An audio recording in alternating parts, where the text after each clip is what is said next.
अस्सलाम वालेकुम गाइस, मैं हूं शारिफ सिंह। आप इस सवाल का जवाब किस तरह से देते हैं जब आपका क्लाइंट आपसे पूछता है कि आप इस सर्विस के लिए कितना चार्ज करेंगे? आप इसका जवाब कैसे देते हैं? आप इस सिचुएशन को किस तरह से कंट्रोल करते हैं? आपको सबसे पहले ये समझने की ज़रूरत है कि आपका क्लाइंट आपसे ये पूछ क्यों रहा है और किस वक्त पूछ रहा है, ये उससे भी ज़्यादा समझने की ज़रूरत है। फॉर एग्जाम्पल, अगर तो वो पूछ रहा है 5 से 10 मिनट की कन्वर्सेशन के दरमियान, ये कन्वर्सेशन फ़ोन कॉल और फेस टू फेस भी हो सकती है, तो समझ जाए कि आपके क्लाइंट का बजट बहुत ज़्यादा नहीं है, वो आपसे कम पैसों में काम करवाना चाह रहा है। उससे आपकी खसूसियात और आपके फ़ायदे नुकसान से कोई मतलब नहीं, बस उसको अपना काम कम से कम पैसों में करवाना है। तो अगर आपने यहाँ पे उसको अपनी प्राइस बता दी तो समझ लें कि आपने अपना कंट्रोल खो दिया, क्योंकि आपने प्राइस बताने में बहुत ज़्यादा जल्दी कर दी।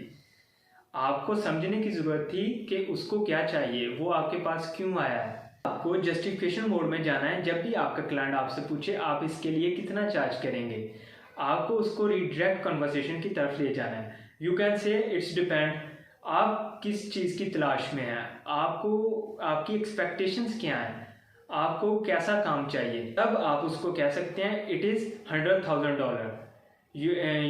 Are you comfortable spending that can money, is it in your budget. अब आप अगले स्टेप में मूव ऑन कर जाएंगे। जब आप स्टार्ट में ही अपने क्लाइंट को एक अमाउंट बता देते हैं, जब वो आपसे पूछता है कि आप इसके लिए कितना चार्ज करेंगे, आप उसको एक अमाउंट दे देते हैं $200, $500 या $1,000, तो आप सिर्फ ये कर सकते हैं उस क्लाइंट के कहने का इंतज़ार, no I don't pay for that, it's more expensive. आपका क्लाइंट आपसे पूछता है आप इसके लिए कितना चार्ज करेंगे और आप उसी वक्त उसको प्राइस दे देते हैं $200, $500 या $1,000, तो अब आप सिर्फ इस चीज़ का इंतज़ार करें कि आपका क्लाइंट आपसे कहे no I don't pay for that, it's more expensive, मैं